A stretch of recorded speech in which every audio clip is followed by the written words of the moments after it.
تبارك الذي نزل الفرقان على عبده ليكون للعالمين نذيرا.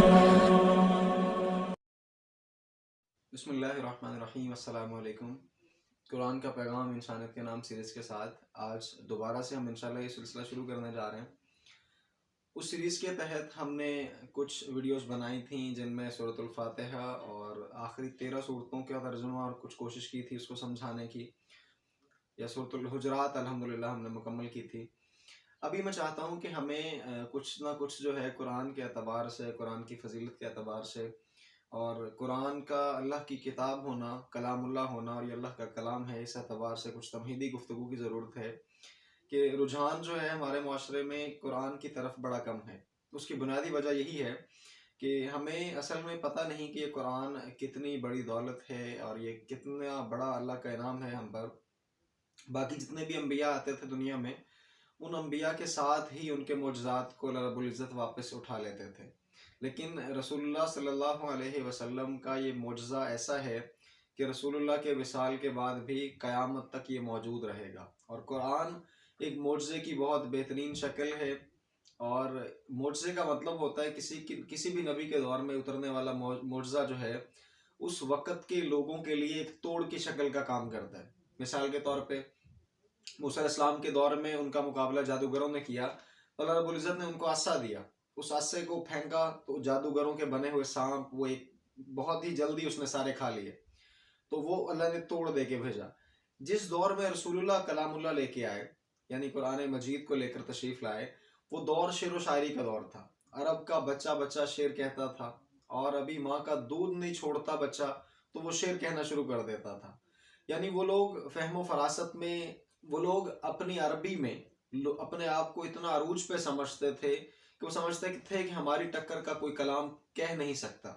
سو اللہ رب العزت نے ان کا توڑ نازل کیا, اور قرآن مجید کو اللہ نے ان کے لیے ایک معجزے کے طور پہ پیش کیا کہ اگر تم کہتے ہو کہ یہ پرانے لوگوں کی کہانیاں ہیں, قال ھذا اساطیر الاولین, یہ پہلے لوگوں کی کہانیاں ہیں, یا یہ قصے ہیں محض, یا رسول اللہ معاذ اللہ اس کو اپنی طرف سے بنا کر لے آئے, تو پھر تم بھی اس جیسا کلام بنا کے لاؤ. قرآن میں دو تین جگہ میں چیلنج ہے. پہلے اللہ نے فرمایا کہ تم 10 صورتیں ایسی بنا کے لاؤ, پھر فرمایا ایک صورت کوئی ایسی بنا کے لاؤ کہ اگر تم اپنے دعوے میں سچے ہو. اور اللہ نے یہاں چیلنج بڑا خوبصورت انداز میں کیا کہ تم صرف اکیلے نہیں بلکہ اللہ کے سوا جن کو تم اپنا معبود مانتے ہو, یا جن لوگوں کو تم اپنا ساتھی سمجھتے ہو, ان ساروں کو اکٹھا کر لو.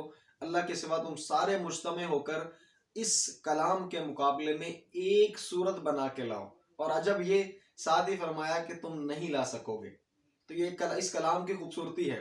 ہم موجودہ دور میں بھی قرآن ہر جگہ پہ قرآن کے نسخے دستیاب ہیں, ہم اللہ کے فضل سے جب چاہیں تلاوت بھی کر سکتے ہیں, اور ترجمے کے ساتھ بھی پڑھ سکتے ہیں, تفسیر بھی ہمیں آسانی سے دستیاب ہو جاتی ہے. لیکن میں کہنا یہ چاہتا ہوں کہ ایک شخص جو قرآن کو الماری سے جا کر اٹھاتا ہے تو اسے خبر نہیں کہ یہ قرآن کتنی بڑی کتاب ہے, کہ یہ اللہ کی کتاب ہے. گویا قرآن کی شکل ایسے ہے جیسے اس میں خدا بول رہا ہے, اللہ کا کلام ہے, اور اللہ رب العزت نے ہم کلام ہو کے اپنے بندوں پر یہ کتنا بڑا انعام کیا. میں نے پچھلے دنوں میں 2 کورسز الحمدللہ مکمل کیے ہیں. قرآن کا مطلوب انسان سر ابو یحییٰ صاحب, اللہ ان کی عمر دراز کرے, ان کی عمر میں برکت دے, بڑا اچھا کام کر رہے ہیں. ان کے ادارہ انذار جو ہے اس کی طرف سے 5-6 کورسز کروائے جا رہے ہیں, جن میں آخرت کورس ہے, جن میں آخرت نبوت کے دلائل کورس ہے, جن میں توحید کورس ہے, جن میں سٹریس مینجمنٹ کورس ہے, جن میں قرآن کا مطلوب انسان کورس ہے. اللہ کے فضل سے میں نے سارے مکمل کیے ہیں, اور قرآن کا مطلوب انسان وہ 23 لیکچر میں ہے, اور اس کو الحمدللہ میں نے 2 دفعہ کر لیا. تو میرا ذہن میں یہ اللہ نے ایک تصور ڈالا کہ کیوں نہ وہی 23 لیکچر جن کو سر ابو یحییٰ صاحب نے ترتیب دیا, تو مجھے وہ ترتیب بڑی پسند آئی اور مجھے ان سے خود سیکھنے کو بڑا کچھ ملا. تو میں چاہتا ہوں کہ ان 23 لیکچرز کو انشاءاللہ لیکچر بائی لیکچر جو ہے اسی طرح سے آپ تک منتقل کرنے کا اللہ مجھے ذریعہ بنائے. اور ان 23 لیکچر کا ماخذ کیا ہے, یا ان کا مجموعہ جو ہے وہ کس اعتبار سے ہے. سر ابو یحییٰ کے مطابق 23 لیکچرز کو اس طرح سے انہوں نے اکٹھا کیا ہے کہ ان 23 لیکچرز کے سننے کے بعد, یا اس 23 مقامات کو پڑھنے اور سمجھنے کے بعد انسان اس قابل ہو جاتا ہے کہ وہ اس کو پورا قرآن کا فلسفہ سمجھ آ جائے گا کہ جی قرآن کن کن ذرائع سے انسان کو جنت تک لے جانا چاہتا ہے, اور کس کس حوالے سے بچا کے جہنم سے بچانا چاہتا ہے. تو اصل تو ہے جی جنت. تو جس طرح قرآن نے بڑی کامیابی کی دلیل فمن زحزح عن النار وادخل الجنہ فقد فاز، کہ جو جہنم کی آگ سے بچا لیا گیا اور جو جنت میں داخل ہو گیا وہ ہے کامیاب۔ سو قرآن یہ واحد ہدایت کی کتاب ہے جس کے بارے میں اللہ نے کہا ھدی للمتقین، یہ ہدایت ہے متقین کے لیے، ھدی للناس یہ ہدایت ہے عام لوگوں کے لیے۔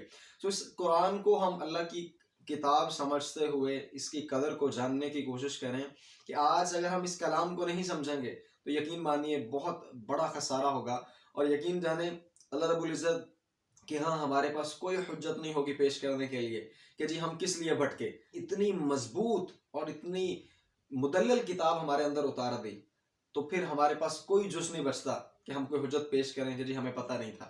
سو کلام اللہ کے قریب آنے کی کوشش کریں، اور ہمارا بھی پلان یہی تھا کہ ہم قرآن فہمی کو عام کریں، عام لوگوں تک قرآن کے پیغام کو پہنچانے کی کوشش کریں۔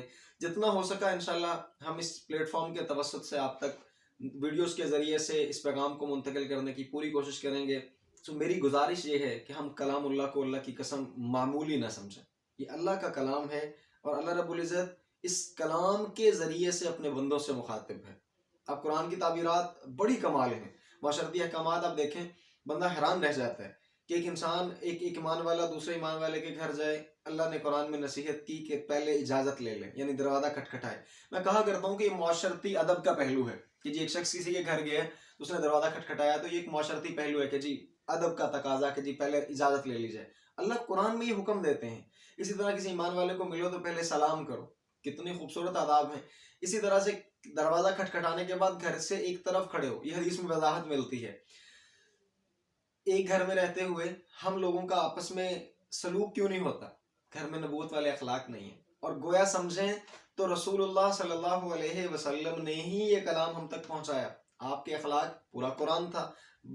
باقاعدہ طور پہ حضرت عائشہ سے پوچھا گیا کہ اللہ کے نبی کے اخلاق کیسے تھے، تو آپ نے اشارتاً فرمایا کہ تم نے قرآن نہیں پڑھا۔ گویا قرآن ایک ایسی صفات پر مبنی کتاب ہے جو رسول اللہ لے کر تشریف لائے۔ اللہ رب العزت نے وہ اتارا، جبرائیل امین اس کو لے کر رسول اللہ تک پہنچے، رسول اللہ نے وہ کلام بعین حق بالکل اسی طرح امت تک پہنچایا۔